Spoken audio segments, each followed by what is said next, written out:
bonjour à tous. Ça y est, c'est fait. Le Grand Prix de France de Formule 1 revient au Castellet après 18 ans d'absence et pour 5 ans. C'est donc demain, à partir de 16h10, que les pilotes engagés dans le championnat du monde de la compétition vont s'élancer. Nous avons passé 15 jours dans les coulisses, au plus près des acteurs qui participent à ce formidable Formula One Circus. Mais pour débuter, partons sur les routes du Sud à bord d'une Formule 1 et ça, c'est du jamais vu.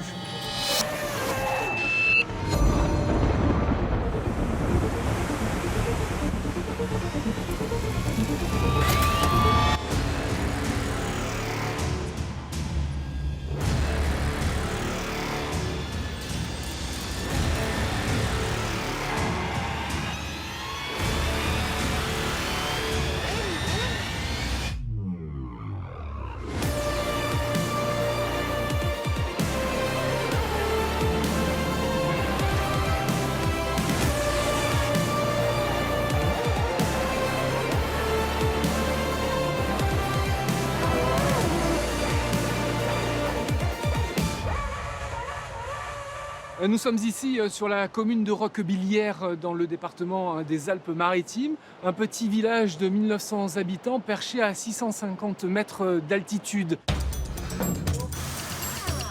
Et après Nice, Miramas, Aubagne, Toulon, Le Lavandou, Saint-Raphaël et Apt, c'est donc ici à Roquebillière que va se dérouler une démonstration de Formule 1. Oui, vous entendez bien, une démonstration de F1 grâce à la participation de la région Provence-Alpes-Côte d'Azur et de celle d'un grand constructeur automobile. L'objectif, aller au plus près de la population.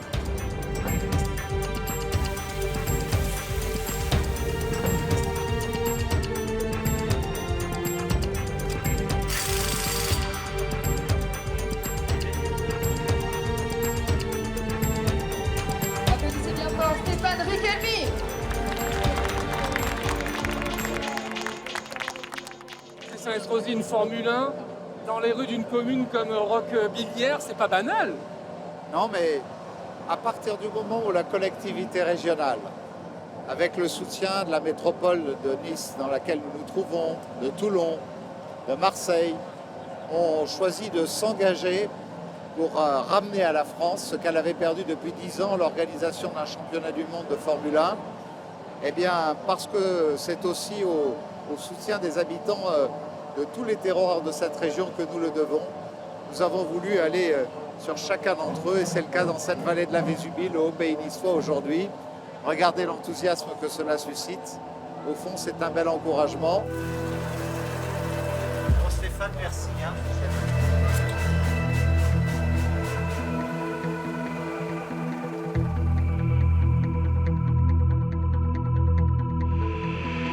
Allez, on est parti. Voilà, donc là on est dans la ville, enfin dans le village plutôt même. Vous avez accepté un micro dans votre Formule 1. Il y a un mot qui revient souvent, c'est étroit. Ah, c'est étroit. Ah, c'est étroit. C'est vrai que c'est la première chose qui vient à l'esprit. À côté, on n'a qu'à regarder où nous sommes. Ici, là, on n'est même plus dans une ville, on est vraiment dans des ruelles de villages.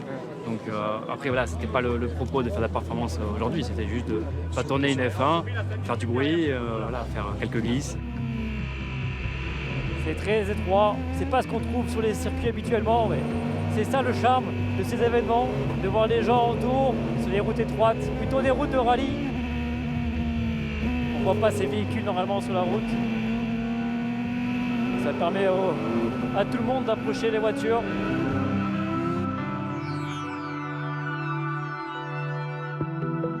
Alors vous avez immortalisé ce moment sur les téléphones portables. C'est pas banal de voir une Formule 1 comme ça, faire quasiment du rallye dans les rues d'un petit village comme ça. Bon pilote? Quand même, pour passer entre les murs comme ça avec un engin pareil, il faut déjà être un très très bon pilote.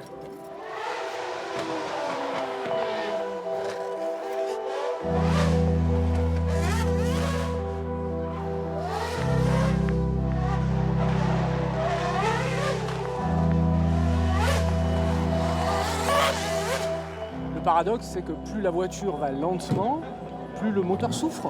Exactement, c'est exactement ça. Une F1, c'est fait pour rouler à plus de 300 km/h et dans les rues de Roquebière, on allait beaucoup moins rapidement et donc on a des problématiques liées au refroidissement du moteur, au refroidissement de tous les liquides à bord. Et une journée comme aujourd'hui, c'est fantastique pour le public, moins fantastique pour la voiture.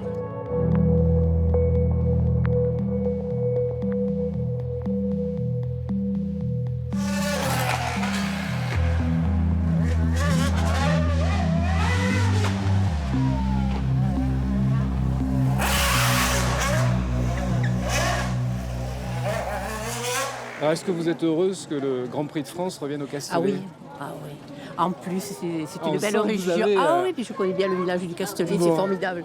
C'est magnifique et qu'on renoue avec ces traditions comme ça, c'est super.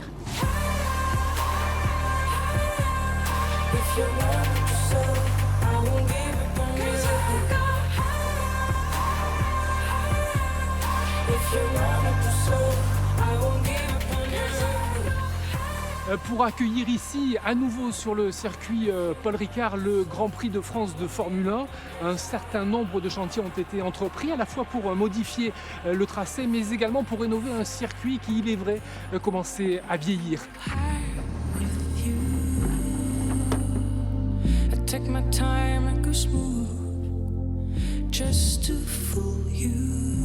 Stéphane Clerc, vous êtes le directeur du circuit Paul Ricard. Merci à vous de nous accueillir. Qu'est-ce qui a changé entre le circuit d'hier et le circuit d'aujourd'hui?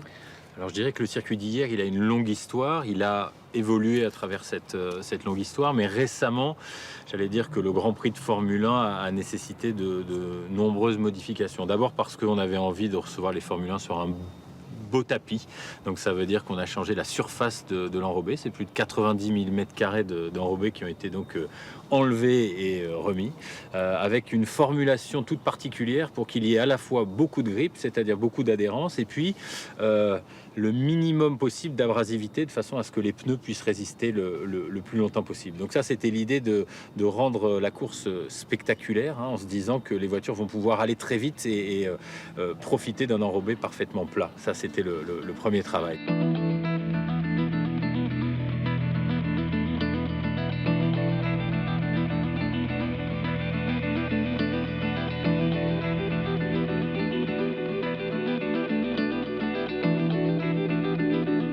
On a la chance d'avoir un circuit très rapide, sans doute ce sera le circuit le plus rapide du championnat avec des virages qui vont se prendre à plus de 340 ou 350 km/h. C'est dire que c'est quelque chose d'exceptionnel. Donc ça, on voulait absolument le conserver. Mais il fallait également créer des zones où on puisse se dépasser. Et pour ça, il a fallu s'attaquer aux virages les plus lents ou ce qu'on a qualifié de moins intéressant du tracé. Plus agressif, plus rapide, plus spectaculaire. Et la sécurité dans tout ça? Et la sécurité, c'est quelque chose évidemment de très important. D'abord ici, parce que c'est un circuit qui se veut être en avant-garde sur la sécurité, et puis parce que les Formule 1 ont évolué et les vitesses de passage en courbe ont considérablement augmenté. Donc là, l'idée, c'est de rajouter des dispositifs de sécurité. On avait déjà de grands dégagements, ce qu'on appelle les run-off, et on aura en plus de ces run-off des zones, j'allais dire, pour accueillir les voitures en cas de problème. À la fin de ces run-off, eh bien, quand on approche des rails, il a fallu rajouter des rangs de pneus, rajouter des protections type Tech Pro. Tout ça, c'est réglementé, et quand on est un circuit de grade 1 comme celui-là, il faut en passer par là, investir dans ces dispositifs qui assureront la sécurité des pilotes et des voitures. Merci beaucoup. There's a place I go to when no one knows me. It's not lonely, it's a necessary thing. It's a place I made up, find out what I made up, the nights I've stayed up. Validé par la Fédération internationale automobile et par les pilotes, le nouveau tracé conserve l'esprit des années 70, mais les modifications apportées favorisent à la fois la vitesse, mais également le dépassement. Jean Alési, bonjour, ancien pilote de Formule 1, désormais ambassadeur du circuit Paul Ricard. On y va, aller faire un petit tour. C'est parti. Everybody got their reason. Jean Alési a gentiment accepté de nous faire le tour de piste du circuit Paul Ricard malgré la limitation de vitesse de 50 km/h, de rigueur, sur les lieux à partir de 19h.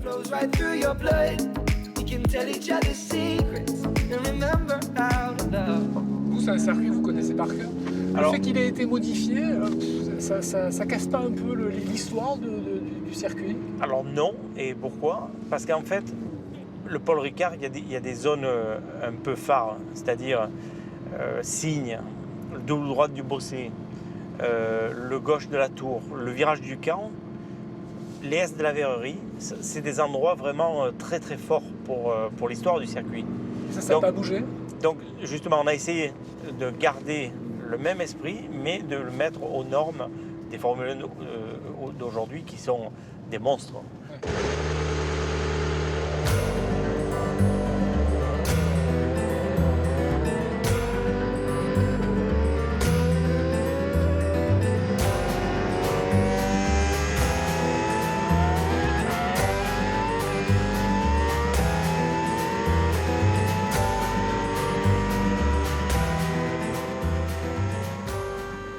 Donc là, on arrive au S de la Verrerie. C'est un virage qui a été élargi en entrée, avec une sortie qui est aussi identique à ce que c'était avant, mais ça prononce un petit peu plus cette petite bosse. Donc, oui, ça monte un peu là. Ouais, oui.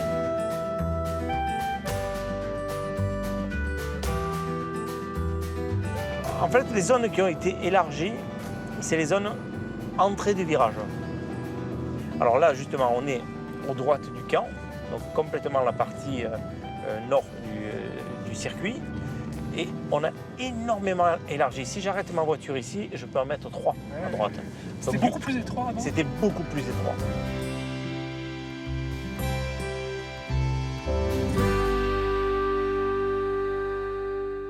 Alors là, ça va permettre, 1, de dépasser, 2, d'avoir une vitesse mini un peu plus haute.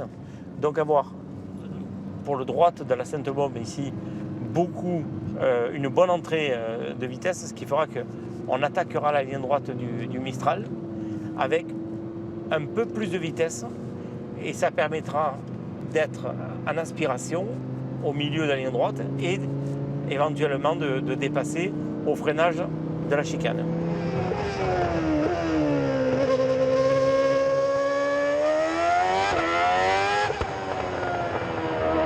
Ça va être dingue. Franchement, il va y avoir un rythme très très élevé.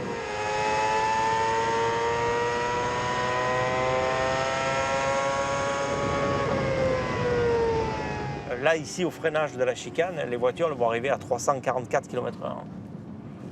Donc, en plus, on voit qu'ils ont des... C'est un avion de chasse qui est catapulté ou non, qui est écrasé. C'est ça, ouais. Qui est écrasé, parce que le fait d'aller à ces vitesses-là, c'est une aéro qui écrase la voiture au sol, parce que à ces vitesses-là, vous faites décoller un A380. Hein. Un virage aussi élargi, celui-ci? Alors celui-là, il n'a pas été touché. C'est le double droite du Bossé, justement, toujours pour garder l'esprit du circuit Paul Ricard. Ce virage, il est mythique. Il y a beaucoup d'autres circuits dans le monde qui ont essayé de le copier. Pourquoi il est mythique? Il est mythique parce qu'on rentre avec beaucoup de vitesse, il faut ralentir au milieu, il faut attendre avant de prendre l'accélérateur et puis ça fait une petite cuvette pour sortir. Donc c'est spécial. Bon, il y a quelque chose en plus ici. Le Grand Prix de France, ça doit être l'image de la France. On le fait au mois de juin, début juillet pratiquement. Il va y avoir les premiers vacanciers qui seront là. C'est l'image de la France en fête.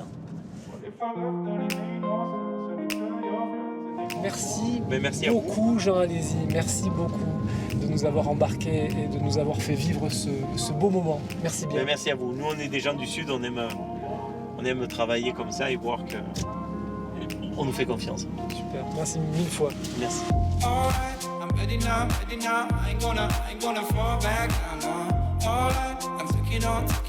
Jean Alési l'a dit, le nouveau tracé favorise à la fois la vitesse et les dépassements. Et même si le circuit Paul Ricard est considéré comme étant l'un des plus sûrs du monde, il n'empêche que le risque zéro n'existe pas. Alors les commissaires de piste s'entraînent à parer à toute éventualité. Poste de 17, Josoro, Lecomte, présent, Chalali, Baragnol, oui. Ferrari camion 1, là. Petit camion 2. Là. Des commissaires de piste qui sont juste derrière, que nous avons suivis et que nous avons rencontrés. Le 12, Vassili, 19.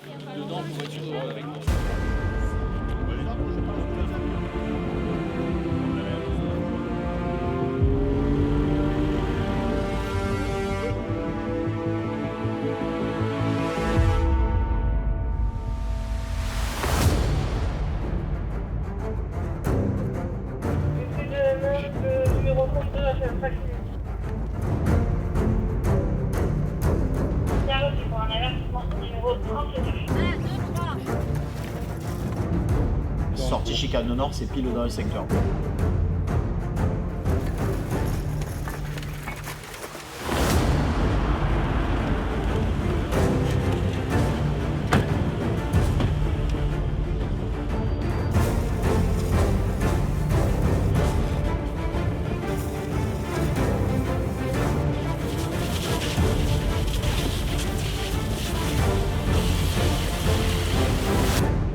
Donc ce sont des gestes qu'il faut répéter pour être fin prêt si cette situation se produit en conditions réelles? Oui, il faut toujours s'entraîner pour être prêt le jour J, à se préparer donc à toute éventualité de feu, car elle est présente chaque fois qu'il peut y avoir un accident, ou même mécanique, un départ de feu est toujours possible. Alors, il y a plusieurs opérations en même temps. Il y a à la fois éteindre le feu qui a pris dans la voiture, et puis il y a la neutralisation de la circulation, évidemment. Oui, la sécurité des autres voitures qui sont sur la piste, oui. Informer la direction de course, mettre la signalisation en place pour protéger les autres pilotes qui courent. Et également la voiture qui est immobilisée, et l'intervention des pompiers se fait juste derrière nous de manière très rapide. Merci beaucoup. Il est déjà atterri, il est là pour 3-4 minutes. Bien reçu d'extraction. S'il y a un secteur où le circuit du Castellet a été à la pointe, et ce dès les années 2000, c'est le secteur médical. Le centre médical qui se trouve juste derrière moi est équipé de la plus haute technologie, mais surtout d'une équipe prête à parer à toute situation d'urgence. Alors c'est un fait rarissime, mais qui malheureusement peut arriver.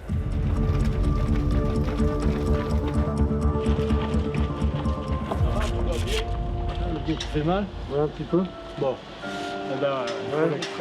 Reçu. Allez, gars en position. Monsieur, ça va aller? Ouais, un peu mal au dos. Un peu mal au dos? Bonjour André, vous êtes le directeur de piste du Paul Ricard. Là, vous êtes en train de faire des gestes très précis, très minutieux, des gestes que vous n'espérez pas reproduire dans la réalité du Grand Prix. Exactement. Là, on est dans une procédure vraiment d'extrême urgence. C'est-à-dire que la procédure d'extraction est dans un cas d'un choc avec un pilote soit conscient, soit inconscient. Et donc, il faut l'extraire du véhicule avec le maximum de précautions pour essayer de minimiser les blessures ou les éventuelles blessures du pilote. On va vous enlever le casque, la cagoule de Hans, pour pouvoir vous mettre un collier cervical. D'accord. C'est aussi une formation continue parce que les voitures, les véhicules évoluent. Je pense au halo qui est nouveau, c'est arrivé cette saison, il faut s'adapter aussi. Exact, on a ce halo qui est arrivé là, donc, sur la saison 2018 qui est pour nous une difficulté supplémentaire dans l'intervention. Donc on est obligé chaque fois de faire des petites majorations au niveau de l'intervention. Donc on s'entraîne vraiment dans tous les cas de figure. Extraction! Nous sommes dans un sport super millimétré, où il y a des chronos partout. Là, il n'y a pas de chrono. Ils ont un laps de temps malgré tout pour réaliser la séquence. Là, disons qu'on est dans de l'urgence, c'est-à-dire que là, on ne parle plus de sport, on ne parle plus. Là, on pense à la vie du pilote, à la santé du pilote. Donc, on a fini, on enlève toute notion de vitesse. Là, on pense juste à une chose, c'est préserver le pilote.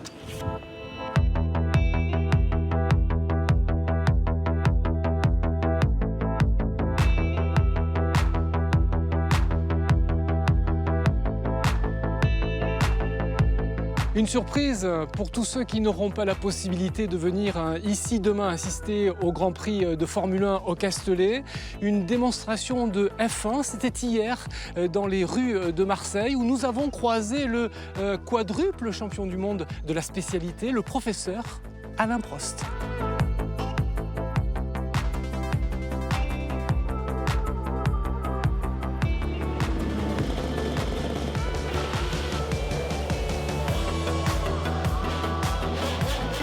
C'est une étape. Le Grand Prix de France, c'est une étape dans la saison, mais c'est une étape très importante parce que pour moi, c'est un événement comme on peut organiser une Coupe du Monde ou les Jeux Olympiques, etc. Il y a peut-être un niveau différent, parce que là, c'est une étape sur 20 ou 21, et c'est quand même l'image de la France qui rayonne. Voilà, vous allez bien? Allez, thank you, tiens. Allez, que les gens s'impatientent. On est un pays de l'industrie automobile, on est un pays de la course automobile. Le premier Grand Prix était en France. Enfin, je veux dire, on a eu des constructeurs prestigieux qui ont été impliqués pendant des années. Et Renault est là depuis 115 ans de course automobile. Donc ça, c'est extrêmement positif et c'est pour moi presque indispensable.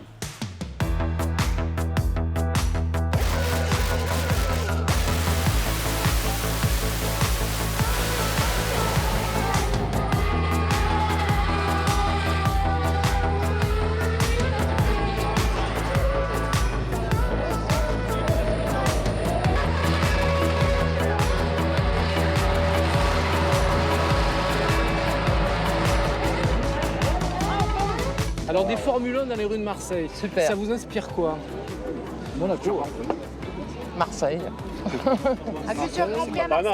Un futur Grand Prix à Marseille? Pourquoi pas? Dans les rues de Marseille, ça serait magnifique. Comme Monaco, c'est ça? Oui. Exactement. C'est un rêve pour les fans de Formule 1, c'est un rêve. Je vois qu'il y a des amateurs et Voilà, la peut-être une proposition à faire. Fans de Formule 1, oui, on veut un Grand Prix à Corniche, Marseille. rond-point du Prado.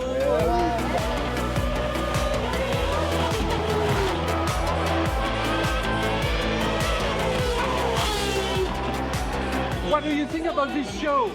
I think Marseille In the street of Marseille. Marseille put on an amazing show, and especially the view from the apartments, it doesn't get any better. Do you have the same thing in London? In the streets of London? Not really. We do have a road show, but you know, you don't get views like this, and it's a beautiful place.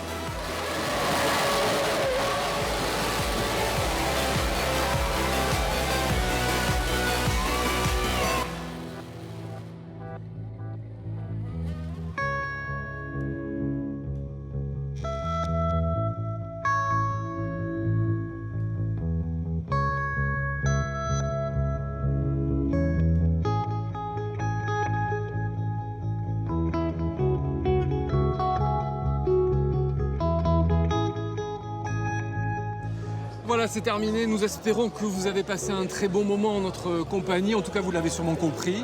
La Formule 1 est de retour dans le sud de la France. Et c'est ici, sur le circuit du Castellet, que les choses se passent. Merci de votre fidélité. Au revoir.